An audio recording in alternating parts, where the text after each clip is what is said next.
World War II was not just a war between nations. It was a war between entire systems of industry, technology, and ideology. For the first time in history, warfare became truly global. Battles were fought on land, at sea, and in the air, across Europe, Asia, Africa, and the Pacific. Millions of soldiers marched into combat, each carrying weapons designed not only to fight enemies, but to represent the full power of their nations. This war introduced machines that could kill faster, strike farther, and destroy on a scale the world had never seen before.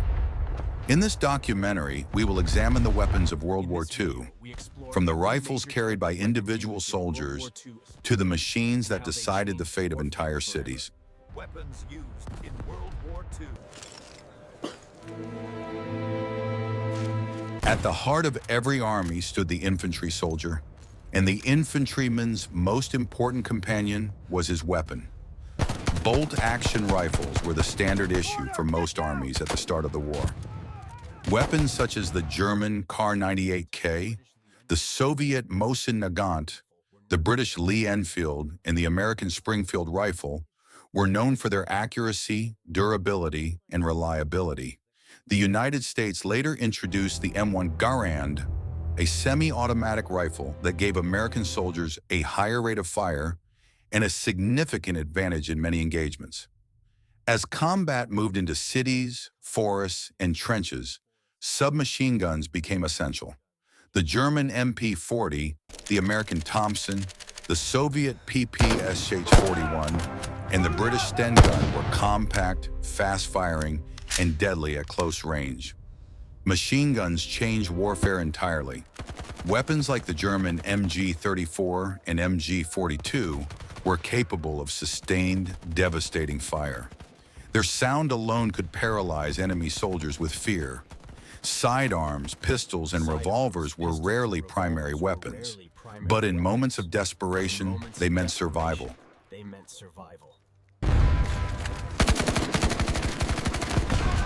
Explosive weapons brought terror and chaos to the battlefield.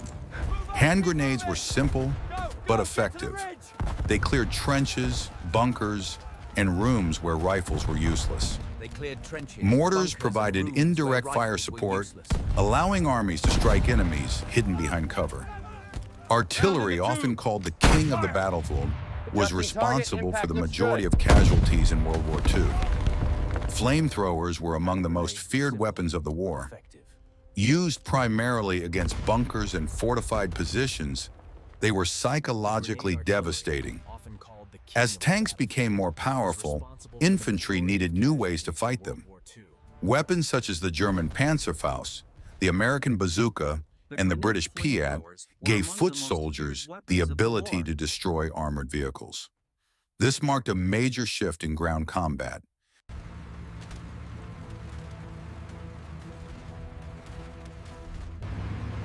Tanks became the ultimate symbols of industrial warfare. Germany focused on heavily armored and powerful tanks, such as the Tiger and Panther. The Soviet Union emphasized speed, simplicity, and mass production with the legendary T-34. The United States relied on the Sherman tank, which was reliable, easy to maintain, and produced in massive numbers. Tank battles were not decided by armor alone. Logistics, fuel, maintenance, and coordination often mattered more than raw firepower. Armored warfare proved that wars were now won in factories as much as on the battlefield.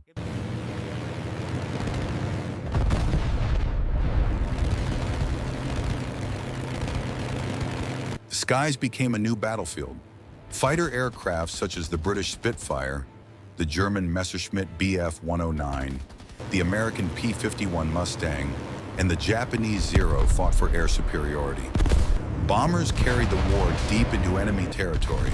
Cities, factories, railways, and ports became targets from the air. Strategic bombing campaigns changed the nature of war, blurring the line between military and civilian targets. Air power meant that wars could be won long before armies met on the ground. Naval warfare played a decisive role in World War II. Control of the oceans meant control of supply lines, resources, and global movement. At the beginning of the war, massive battleships were still considered the kings of the sea. Heavily armored and armed with enormous naval guns, they represented national pride and raw military power. Ships such as the Bismarck, Yamato, and Iowa-class battleships were floating fortresses capable of devastating World enemy War II fleets from quickly long proved that distances. naval warfare was changing. World War II quickly proved that naval warfare was changing. Aircraft carriers emerged as the most powerful weapons at sea. Unlike battleships, carriers could strike enemies hundreds Major of naval kilometers battles away were no longer using decided fighter by planes and gunfire, bombers. but by aircraft Major launched from naval decks battles were far no beyond the longer horizon. decided by gunfire, but by aircraft launched from decks far beyond the horizon. The Battle of Midway demonstrated this shift clearly. Aircraft carriers destroyed enemy fleets without ever seeing them directly. Submarines became another deadly threat beneath the waves. German U-boats waged a relentless campaign in the Atlantic, sinking merchant ships and attempting to starve Britain into submission. In the Pacific, submarines played a crucial role by cutting Japanese supply lines and destroying vital shipping routes.